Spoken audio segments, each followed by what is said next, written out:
Thank you. And I'd like to thank Megan and Catherine and the GTCF for this opportunity. It's really been wonderful to work with you, so thank you so much. Being an executive director of a symphony orchestra is different from other nonprofits because essentially you have a shared leadership between the executive director, who's in charge of the administration, and the music director, who's in charge of the artistic vision. So it's a shared partnership, and the relationship is very important.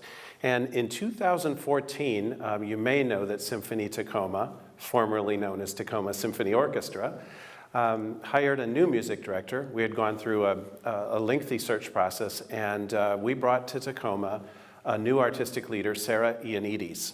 She's one of the few women leaders of a professional symphony in the country. And Sarah is a visionary and a person of great energy, so one of the ways I stay inspired is by working with her.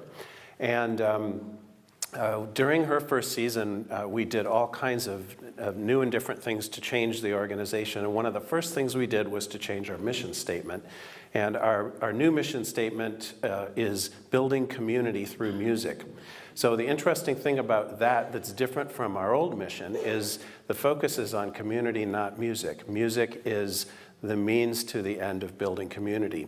And that got us thinking a lot about who our community is beyond the core audience that comes to our regular Pantages theater concerts. And so we kind of went on a speaking and listening tour during Sarah's first season. You have a kind of a window of opportunity that when a music director is new, and it's sort of like the equivalent of when a football team gets a new star quarterback, you know? And so you really have to take advantage of that opportunity while you have this heightened visibility and get around and talk to your donors, talk to your stakeholders, share the vision, and listen to their feedback and ideas. So we did a lot of that. And one of the stakeholders and colleagues that we sat down with was actually just one floor down from us, and it was the Tacoma Youth Symphony Association. There's several of their board members. Rob and Bill are here tonight. I'd like to acknowledge them. And anyway, Sarah and the music director of the Youth Symphony really kind of hit it off and bonded, and they started talking about the different kinds of things that we could do together to collaborate, because they're separate organizations but obviously very closely related. And one of the ideas was to do what we call in the industry a side-by-side concert. And this is something that Sarah had done in other communities, but we'd never done one in Tacoma. What's a side-by-side concert? Well, essentially, it's when you embed youth symphony musicians into the adult symphony orchestra for a performance and a concert. And it is a wonderful experience for the students. It's also very powerful for the adult symphony musicians to have that kind of close proximity with them. So this was an idea. It was a pipe dream. It was not in the budget. I sort of listened to it and gulped and thought, okay, how am I going to come up with funding for that? One of the things that we say about Sarah at the Symphony is she thinks of 6 impossible things before breakfast. So this was impossible thing number 5 probably that day. But anyway, as I said, we were going around and talking to a lot of our donors, and we ended up sitting down with a donor who had been funding us, providing annual support basically for a few years. While Sarah was talking with her, I saw them bonding, and as Sarah talked about her different ideas and vision for a more inclusive, more engaged symphony orchestra, her eyes lit up. And I could tell that this was really clicking. And after a little while, she said, well, you know, I really want to fund a special project that you would like to do.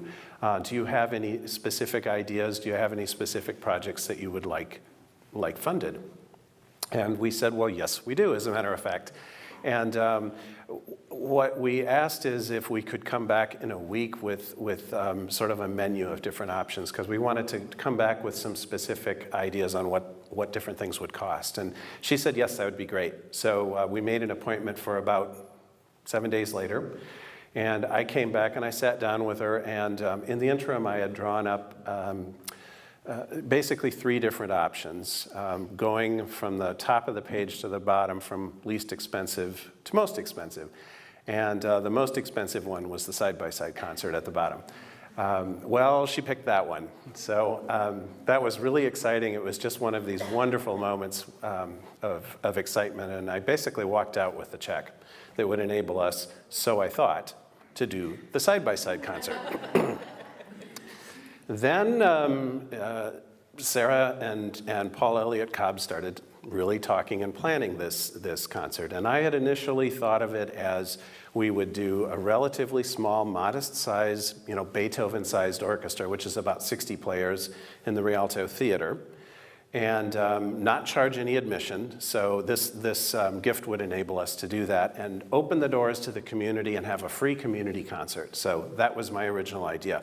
Well, Sarah and Paul wanted to do something much bigger. They wanted to do Rimsky-Korsakov's Scheherazade in the Pantages Theater. And Rimsky-Korsakov's Scheherazade is a big romantic tone poem that takes about 80 musicians, and obviously a lot more expensive. And the interesting thing was, though, the reason that they wanted to do it is because it's a story.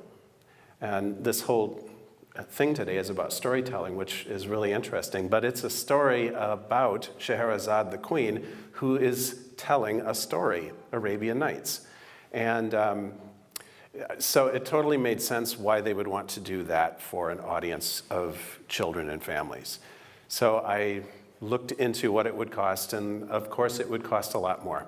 So all of a sudden we didn't have the money to fund the entire program. And at this point, it's about 3 months before the date set for the concert. We were in the midst of our spring fund drive to balance the budget of the organization just for our normal operations, and we were already about $30,000 behind. So here I was faced with not only with raising that additional $30,000, but another $10,000 on top of that to fund the rest of this concert.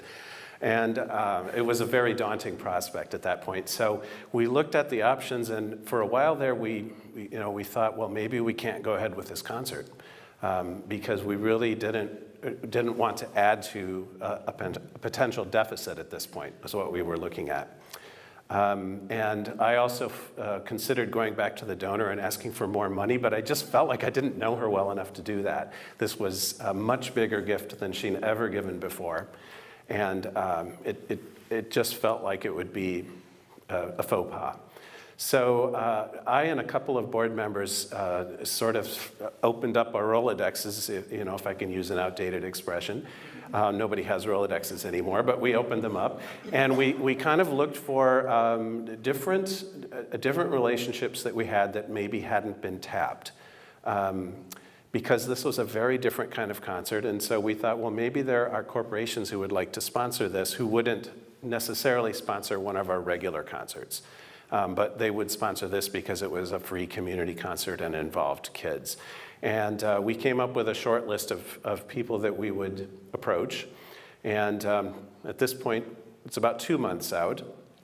Now, mind you, we have a union contract that says 1 month out is the point of no return if you're going to cancel. And after that, if you cancel, you still owe the musicians all the money. So we figured, okay, we've got about a month to pull this off at this point. So we got on the phone and we started calling people and trying to get appointments and sending out proposal letters. And of course, anybody who does fundraising knows that your prospects don't necessarily share the same sense of urgency. So they were going to get back to us when they got back to us, and the clock was ticking. Well, finally, we got an appointment with one of the prospects, and the good thing about it was that he was not a current sponsor, so we would not be cannibalizing existing support. I'm sure you get that. That's really important. And we sat down with him, and the same thing happened with him as had happened with that first donor. As we talked about the project, his eyes lit up. And we walked out with a check for $5,000, which really doesn't happen that often, honestly, right on the spot like that. So then we were, at that point, we were halfway to where we needed to be. And we kept on working and kept on working our lists, and the 30-day window suddenly was upon us. That was when we had to make the decision whether to pull the plug or go forward, but we decided to go forward and take the risk and believe that we would raise the rest of the money. And about, I would say, 4 days before the concert, we finally heard back from a very elusive prospect, and he didn't have time to meet with us, but he would provide a check for the rest. So, thank goodness. So we went ahead with the concert. It was a big success. We opened the doors to the Pantages Theater. It was free.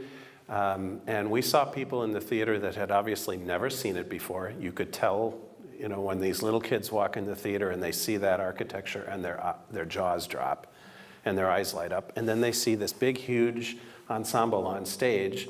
There's no microphones, there's no amplifiers, there's no electronic instruments, just all acoustic, and this huge sound comes off the stage. And it was an enthralling experience for them, and you could see that. It was a magical, magical night. I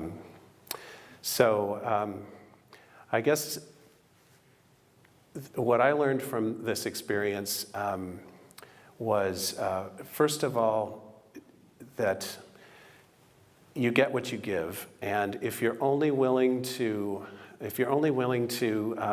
stick with your regular operations, the status quo, then that's what you're going to get back. And if you really want to grow your mission delivery, you want to grow your vision and grow how people perceive your organization, you have to be willing to take this kind of risk and go out on a limb. And because we were willing to do that and decided to take that risk, we created new relationships that hadn't been in place before. All of those donors have now become regular core donors, supporting at a much higher level than they had been before because of that experience of sharing that risk with us.